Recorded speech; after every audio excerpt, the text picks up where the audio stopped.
Parliament has approved an amount of some 98 billion Ghana cedis for spending in the 2020 financial year. The debate preceding the approval wasn't without controversy, as the minority threatened to withdraw support for the move till the Electoral Commission's budget for the compilation of a new voters register was expunged. But when the dust finally settled after a series of back and forth debates, the House, through a majority vote, authorized the Finance Minister to withdraw the said amount from the Consolidated Fund for the spending of the various ministries, departments and agencies from the 1st of January to 31st December 2020. Already, the Speaker of Parliament had announced that Parliament was considering a bulletproof curtain to protect members in the chamber.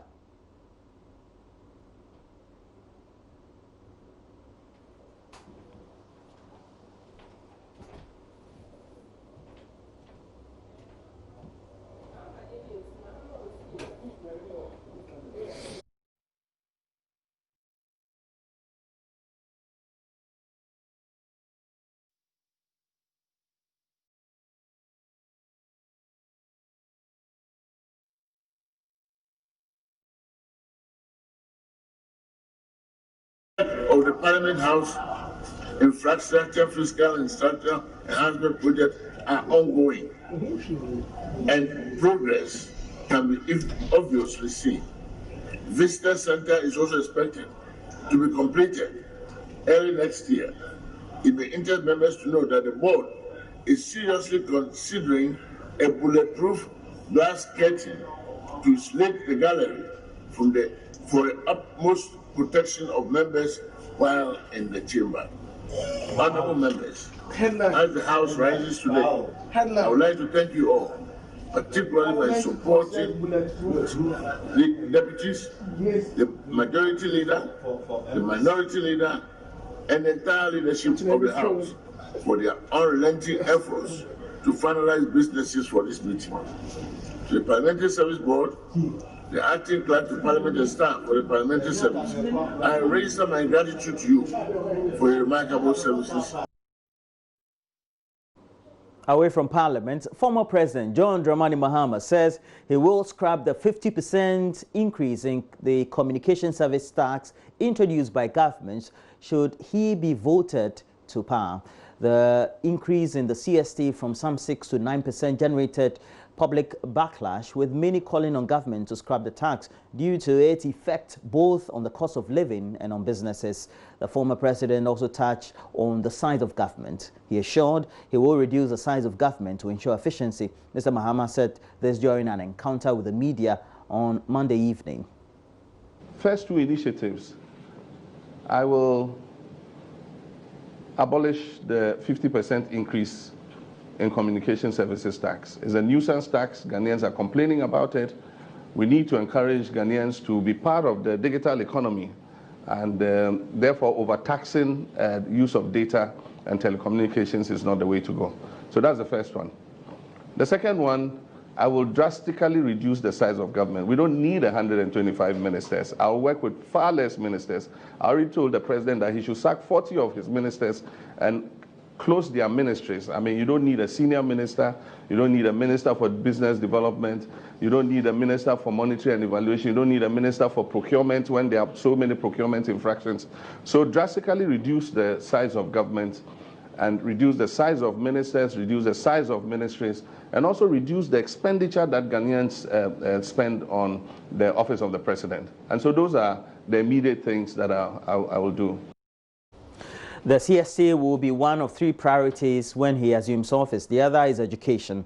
Mr. Mahama says he will complete all school projects he started to fix the problem of congestion being experienced in schools.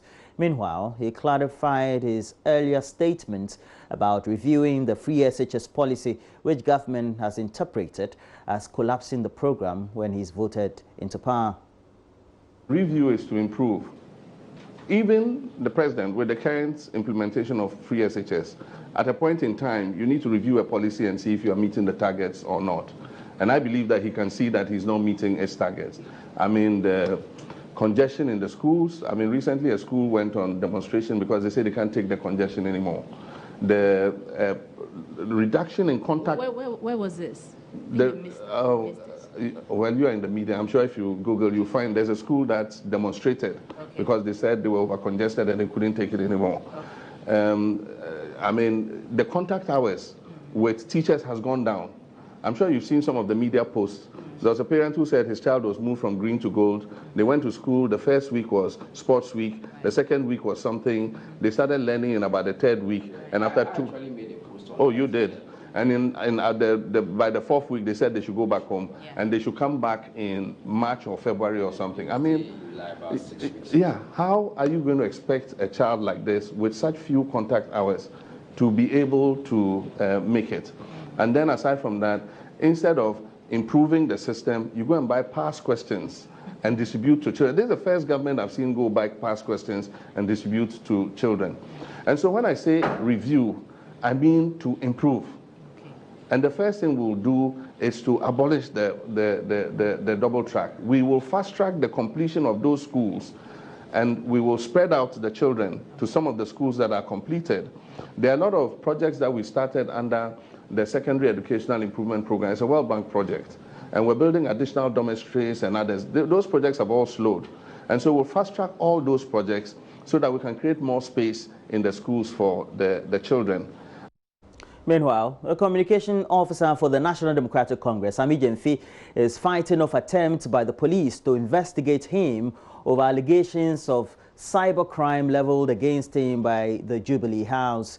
Lawyers for Sammy Gyamfi have so far filed an application of an injunction at a High Court in Accra, restraining the Attorney General and the Inspector General of Police from inviting their client or taking possession of his electronic devices for forensic investigations. Earlier, a meeting between the Cybercrime Unit of the Criminal Investigation Department and the National Communications Officer of the NDC was rescheduled. The CID on the 19th of December invited Sammy Gyamfi over complaints made by the Jubilee House over an alleged cybercrime offense. But addressing the media, lawyer for Sammy Gyamfi, Victor Kojoga Dawudu, says his client would return to the police headquarters today. Nancy Emefajiradosi was there and our reports. Supporters massed up in front of the police headquarters Monday morning. Some of them held placards with inscriptions such as "Ghana is sitting on a time bomb" and "Do your worst, NDC is coming back to power," amidst chanting.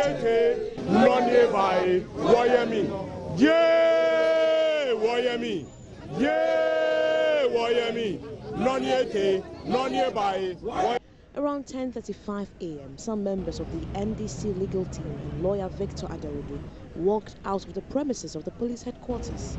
Mr. Adawudu announced the meeting had been rescheduled. We have responded to the invitation of Sammy Gyamfi. We've come to see the top echelon of the CID, and they have rescheduled the meeting to tomorrow at 11.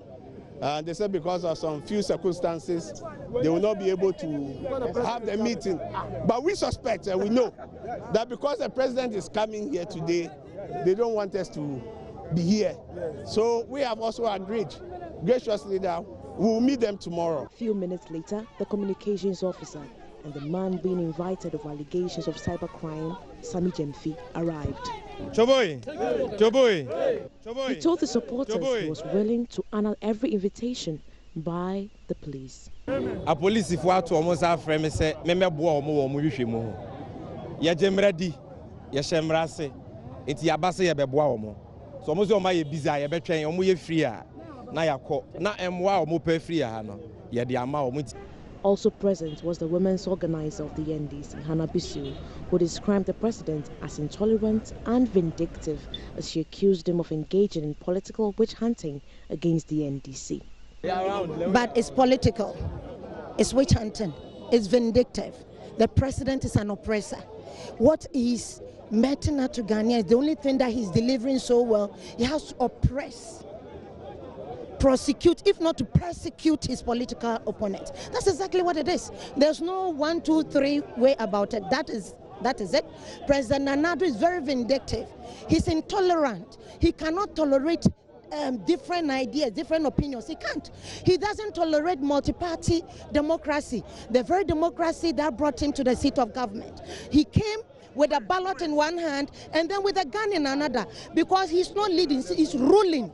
We are not opponents. Now we are political enemies, because you are treating us as enemies, and the same way you give to us in diplomacy, we shall also give it back to you.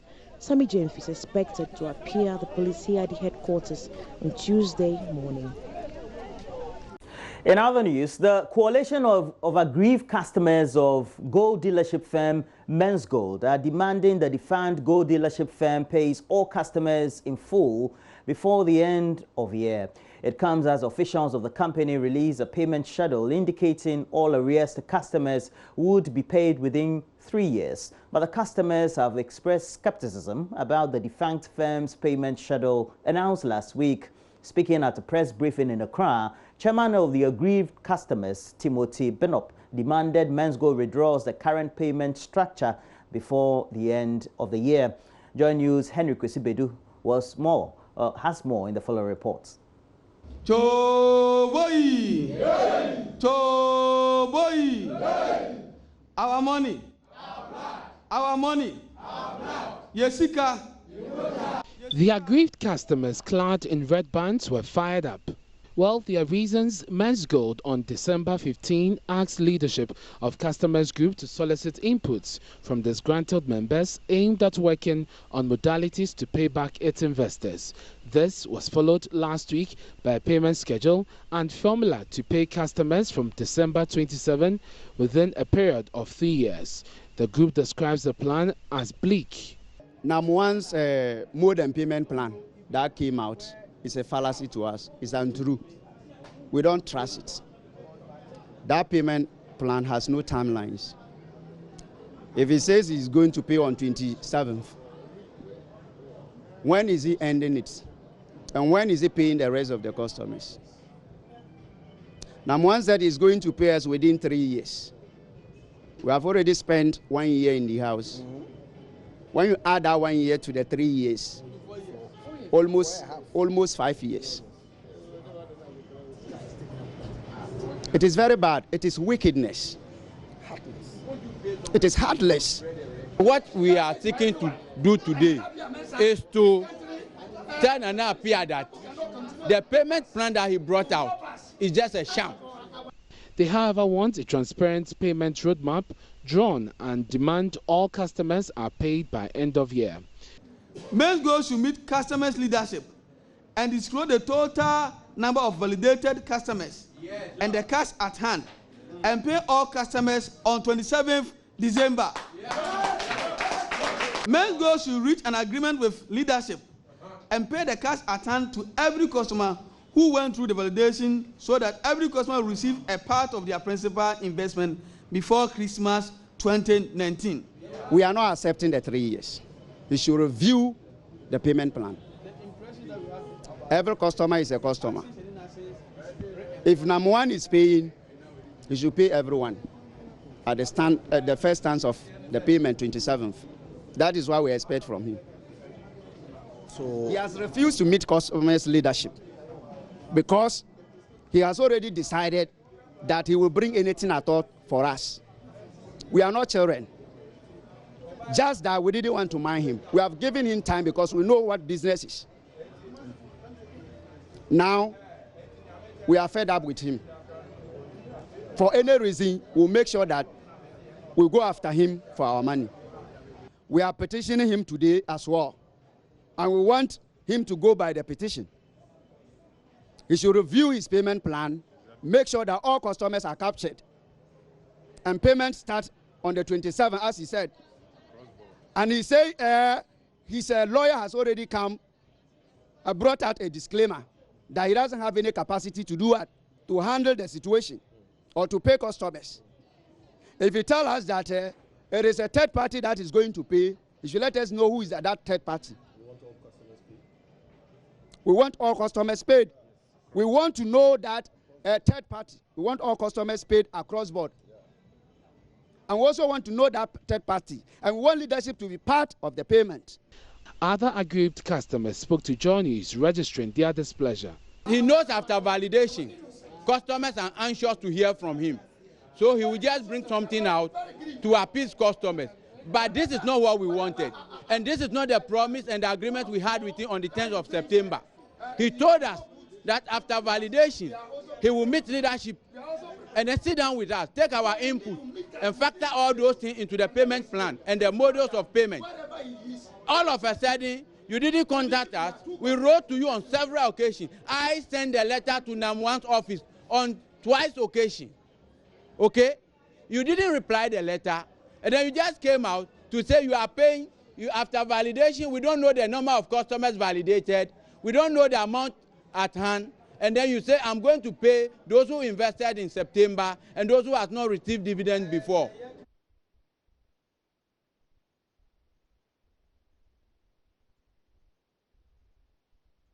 And that's it for news. We have more news as we review various online portals. And we know that the dailies, those publishers, they have taken a break for the Christmas. But we're here with you to keep you up to date with the latest. Make sure that for the rest of the hours remaining for the show, up to 9, you are getting interactive. And you have to do that through relevant social media platforms where we also stream live. Facebook is always available for you, JoyNews on TV. We also do have a Twitter handle at JoyNews on TV. Let us also hear from you as you watch us through our regular channel on YouTube, MyJoyNews TV. In the meantime, when we come back, we'll be doing all the relevant posts on myjoyline.com. Stay with us.